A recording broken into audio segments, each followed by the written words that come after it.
2023년 10월 27일 새벽입니다. 하나님 말씀은 열왕기상 21장 11절에서 29절까지입니다.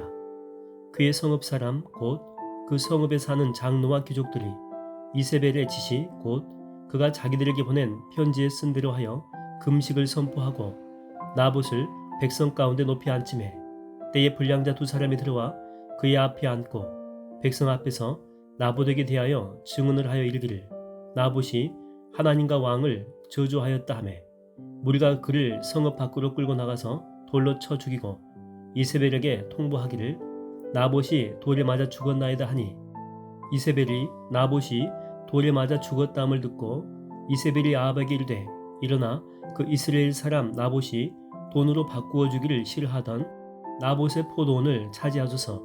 나봇이 살아있지 아니하고 죽었나이다. 아합은 나봇이 죽었다함을 듣고 곧 일어나 이스라엘 사람 나봇의 포도원을 차지하러 그리로 내려갔더라. 여호와의 말씀이 디셉 사람 엘리야에게 임하여 이르시되 너는 일어나 내려가서 사마리아에 있는 이스라엘의 아합 왕을 만나라. 그가 나봇의 포도원을 차지하러 그리로 내려갔나니 너는 그에게 말하 이르기를 여호와의 말씀이 내가 죽이고 또 빼앗았느냐 하셨다 하고 또 그에게 이르기를 여호와의 말씀이 개들이 나봇의 피를 핥는 곳에서 개들이 내 피 곧 내 몸의 피도 핥으리라 하였다 하라. 아합이 엘리야에게 이르되 내 대적자여 내가 나를 찾았느냐 대답하되 내가 찾았노라.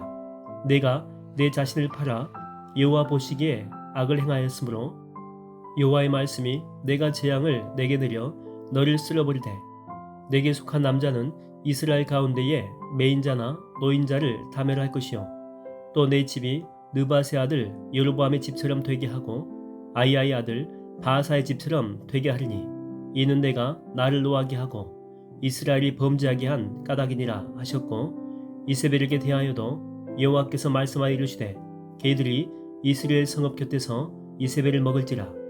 아합에게 속한 자로서 성읍에서 죽은 자들은 개들이 먹고 들에서 죽은 자는 공중의 새가 먹으리라고 하셨느니라 하니 예로부터 아합과 같이 그 자신을 팔아 여호와 앞에서 악을 행한 자가 없음은 그를 그의 아내 이세벨이 충동하였음이라. 그가 여호와께서 이스라엘 자손 앞에서 쫓아내신 아모리 사람의 모든 행함같이 우사에게 복종하여 심히 가증하게 행하였더라. 아합이 이 모든 말씀을 들을 때에 그의 옷을 찢고 굵은 배로 몸을 동이고 금식하고 굵은 배에 누우며 또 풀이 죽어 다니더라.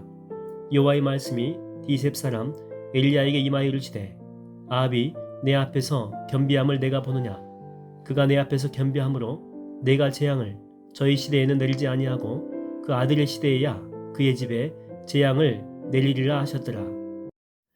하나님 말씀을 증거하겠습니다. 결국 이세벨의 전략대로 나봇을 이제 모함하죠. 그래서 돌로 쳐 죽이고 아합과 이세벨은 그 나봇의 포도원을 차지하게 됩니다. 참 씁쓸한 모습이 아닐 수가 없죠. 그 힘을 가지고 그 약한 자와 이웃을 위해서 섬기는 것이 아니라 그 힘으로 자기 욕망을 채우기 위해서 살인도 마다하지 않는 그런 모습입니다. 근데 더 열받는 게 뭐냐면 엘리야가 이 모습을 보고 아합 가문에 이제 가서 저주를 선포하잖아요. 하나님이 아합 집안을 전부 다 쓸어버릴 것이다라고 하는 거죠. 특히 아합과 이세벨 이 주동자는 죽어도 시체가 장사되지 않고 이제 막 길에 있으면 개들이 다 핥아먹을 것이라고 이렇게 저주를 퍼붓는다라고 하는 것입니다. 근데 그 다음 정상적인 시나리오라면 이 말을 듣고 아합은 이렇게 더 화를 냈어야 돼, 화를. 그래서 이 저주대로 진행이 돼야 되는데 그래야 성경을 읽는 우리도 이 속이 편할 텐데 근데 안타깝게도 이 사람이 회개를 한다라고 하는 거죠. 이 아합이 옷을 벗고 알몸에 이제 베옷을 걸치고 또 금식하면서 회개하는 모습입니다. 근데 또 황당한 게 뭐냐면 하나님이 이 회개를 받으셨다라고 하는 거죠. 그래서 이 재앙은 내가 너 때 안 내릴게 너 다음 때에 내리겠다 이렇게 재앙을 유보해주는 그런 모습이 나옵니다. 그 밀양 영화가 생각이 납니다. 그 남편이 교통사고로 죽고 그래서 뭐 전도연이죠. 여자 주인공은 남편 고향인 그 밀양으로 내려옵니다. 그래서 이제 시골이니까 새롭게 인생을 살려고 하죠. 근데 이곳에서 아들이 납치돼 가지고 죽어버린 거예요. 뭐 어미 입장에서는 살 맛이 안 나겠죠. 남편 죽고 또 아들 죽어버리고 이렇게 시름시름 살고 있는데 한 권사의 추천으로 이제 교회를 가게 되죠. 그곳에서 은혜를 많이 받습니다. 그리고 다짐을 하죠. 내가 내 아들 죽인 그 사람을 용서해야 되겠다. 그래서 이제 감옥에 가가지고 용서한다 이렇게 말을 하려고 하는데, 근데 그 살인자가 지가 먼저 자기는 하나님한테 회개했고 용서받았다고. 그리고 내 마음은 지금 평안하다고. 그런 말을 합니다. 그 말을 듣고 이 전도연이 오해를 하지 않습니까? 내가 용서 안 했는데 하나님이 용서했을 리가 없다. 내가 용서 안 했는데. 정말 이 영화를 이렇게 보면서 이렇게 울분이 이렇게 올라오는 그런 분들이 참 많이 있었다라고 해요. 용서에 대해서 이 기독교의 잘못된 모습을 이렇게 보여주고 있습니다. 여기서 우리는 용서에 대해서 한번 생각해 보려고 합니다. 일단 우리가 이렇게 죄를 짓게 되면 회개하는 것은 당연하죠. 회개는 하나님께 하는 것입니다. 그리고 주님의 은혜를 이제 구해야 되겠죠. 그리고 그 회개가 정말 이 진심에서 이 속에서부터 우러나온 것이라면 반드시 하나님의 이제 긍휼을 받게 된다라고 하는 거죠. 자, 그러면 이것으로 끝인가라고 하는 것입니다. 이것으로 끝인가? 하나님만 용서해 주면 끝인가? 그렇지 않다라고 하는 것입니다. 성경은 그렇게 말한 적이 한 번도 없죠. 예를 들어서 이 마태복음 5장 23절과 24절을 이렇게 보게 되면 이렇게 나와 있습니다. 그러므로 예물을 제단에 드리려다가 그 예배하는 행위 가운데 예물 드리는 순서가 있었겠죠. 그러니까 예배하는 것입니다. 근데 거기서 내 형제에게 그러니까 예배를 하려고 했는데 형제에게 원망 드릴 만한 일이 있거든 또 생각나거든 예물을 제단 앞에 두고 먼저 가서 형제와 화목하고 그 후에 와서 예물을 드리라 이렇게 나옵니다. 그러니까 형제한테 잘못한 게 있다면 그 사람한테 가서 먼저 용서를 구하라고 하는 거죠. 이게 예배보다 먼저다라고 하는 것입니다. 내가 실수한 사람, 내가 잘못한 사람, 또 이렇게 상처받아가지고 괴로운 마음이 있을 거 아니에요. 그래서 자신 때문에 힘들어하는 그 사람한테 하나님 앞에 회개할 때 이렇게 진심으로 했잖아요. 그렇게 하듯이 진심의 마음을 가지고 그 사람 앞에 가서 용서를 구하라고 하는 것입니다. 그리고 또 성경에 이렇게 보게 되면 남에게 어떤 상해를 입히거나 또 남의 물건에 손을 대서 상하게 하거나 보통은 이 당시에는 짐승이었겠죠. 그럴 때는 반드시 그 이상으로 구체적으로 보상을 하라는 거죠. 보상을. 그러니까 용서를 이렇게 말로만 하지 말고 행함으로 하라 그렇게 나옵니다.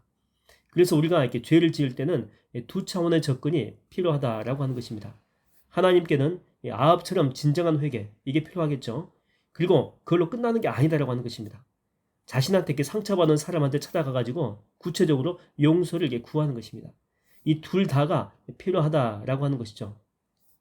제가 아는 어떤 집사님 한 분이 계시는데 지금은 하나님이 이분한테 이 가정한테 복을 정말 많이 주셔가지고 지금은 집도 사고 또 딸이 있는데 딸이 잘 풀려가지고 공무원인데 직급도 이렇게 올라갑니다. 코로나 시기 때 은혜를 주셔가지고 또 아들은 지금 유학까지 가 있는 그런 상태입니다.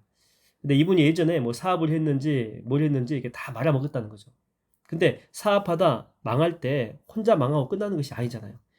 자기하고 했던 그 거래처가 있을 것 아닙니까? 그분들한테 채무가 있다라고 하는 거죠. 근데 이게 보통 망하면 청산 처리해버리고 나 몰라 뭐 배째를 할 수 있거든요. 근데 이분은 그게 아니다라고 하는 거죠. 자기 잘못으로 사업이 망했으니 그분들한테 먼저 용서를 구한 것입니다. 자기 때문에 피해를 본 거잖아요. 그리고 자기도 이렇게 힘들게 사업하지만 그 거래처 분들도 정말 힘들게 어렵게 사업하고 있거든요. 그래서 그분들한테 정중하게 사과하고 용서를 구하고 나중에 반드시 갚겠다라고 했대요. 반드시. 비겁하게 도망치지도 않고. 그래서 먼저 있는 거 이렇게 다 팔아가지고 자기 뭐 가사 있는 거 다 팔아가지고 이렇게 조금씩 조금씩 다 갚았다라고 하는 거죠. 그리고 나중에 하나님이 복 주셔가지고 또 사업이 잘 돼요. 뭐 이렇게 하는데 하나님이 물건의 복 안 주시겠습니까? 그래서 나머지 다 갚고 갚은 거 이상으로 이 가정에 충만하게 공급해 주셨다는 것입니다. 지금도 이 그분들하고 그때 채무를 졌던 그분들하고 더 돈독한 관계가 이제 형성이 됐다고 하는 것입니다. 여러분 용서를 구한다라고 하는 것은 이런 거예요. 그냥 공짜로 탕감해 달라고 하는 것이 아니다라고 하는 거죠. 그냥 이해해 달라고 말만 하고 끝나는 것이 아니에요. 자기 편에서 자기가 할 수 있는 모든 것을 다해서 이렇게 용서를 이렇게 구하는 것입니다. 그게 말로뿐만 아니고 가가지고 행함으로도 용서를 구하는 거예요. 우리가 보통 야고보서에서 믿음에 대해서 이야기를 할 때에 행함이 없는 믿음은 죽은 믿음이다 이렇게 이야기하지 않습니까? 그러니까 믿음 속에는 그 믿음을 대변할 수 있는 행동, 다시 말하면 행함이죠. 반드시 그게 있어야 된다고 하는 것입니다. 아브라함이 믿음이 있다라고 할 때 우리는 이렇게 말로만 순종하는 아브라함 이게 떠오르지 않습니다. 움직이고 행동하는 아브라함 떠오르지 않습니까? 행동을 했잖아요. 본토 친척 아비집을 떠나는 순종을 했다니까요. 구체적으로 행동을 한 것입니다. 100살에 낳은 아들 그 이삭을 바치는 순종했다니까요. 믿음이 있다라고 말만 하지 않고 행함으로 그 믿음을 보였다라고 하는 거죠. 그래서 이 믿음이라고 하는 것은 지적인 동의, 이 고개를 끄덕이면서 동시에 몸도 함께 갈 때 그걸 우리는 진정한 믿음이다 그렇게 이야기합니다. 회개도 마찬가지입니다. 주님께 말로만 하는 것은 그게 진심이 담겨져 있어도 온전한 회개가 아니다라고 하는 거죠. 그게 진정한 온전한 회개가 되려면은 당연히 행함으로까지 가야 된다라고 하는 것입니다. 친구에게 용서를 가서 구체적으로 구하는 것입니다. 이웃에게 최대한 용서를 구하기 위해서 내 편에서 무엇인가를 행하는 모습, 이게 필요하다라고 하는 거죠. 아합은요, 하나님께 용서를 구했습니다. 그리고 하나님은 아합을 용서하셨기 때문에 자기 때에는 심판을 면하게 해주시겠다라고 했죠. 자, 그러면 여기서 아합은요, 한 걸음 더 나아갔어야만 했습니다. 자기 때문에 괴로움 당한 그 나봇이잖아, 나봇. 그 나봇 가정. 자식이 있다면 자식들한테, 혹은 또 그분의 그 친척들이 있다면 그들한테 용서를 구해야 될 것 아닙니까? 그 용서를 구하기 위해서 무엇인가를 했어야 됐다라고 하는 거죠. 근데 아합은 거기까지 안 가요, 거기까지. 그래서 보십시오. 나중에요, 자기 심판받는 것보다 더 처참한 결론을 보게 된다니까요. 나중에 그 애우가 나타나가지고 쿠데타를 일으켜가지고 자손들을 하나도 씨도 남김없이 다 쓸어서 죽여버립니다. 그리고 이세벨은 이 쿠데타 세력이 와가지고 성에서 이렇게 밀어버리잖아요. 그래서 죽으니까 시체가 그냥 방치된 거예요, 길거리에. 그래서 개들이 와가지고 핥아 먹습니다. 혹시 여러분 때문에 주변에 상처받았던 뭐 부모가 될 수도 있고, 뭐 자녀가 될 수도 있겠죠. 또 형제들, 또 친척들, 또 우리가 회사 다니는 사람들은 회사 동료들도 될 수 있겠죠. 또 직원들도 될 수 있고, 또 다양한 주변의 사람들이 있지 않습니까? 주님은요, 그들을 위해서 오늘 우리가 무언가를 행하기를 원하십니다. 그냥 말로만 이렇게 퉁치는 어설픈 용서를 구하는 게 아니고 진심의 마음과 행함으로 그들에게 선대하기를 원하십니다. 오늘 하루도 행함을 통해서 용서의 복된 은혜를 누리는 저와 여러분 되기를 주의 이름으로 축원드립니다. 기도하겠습니다. 주님, 저 때문에 힘들어하고 또 괴로워하고 저 때문에 마음의 상처를 입었던 사람들이 있다면 먼저 저로 하여금 그들을 보게 하시고 그들의 마음을 공감하게 하셔서 행함으로 그들의 마음을 조금이나마 위로받을 수 있도록 은혜를 베풀어 주시옵소서. 예수님의 이름으로 기도하옵나이다. 아멘.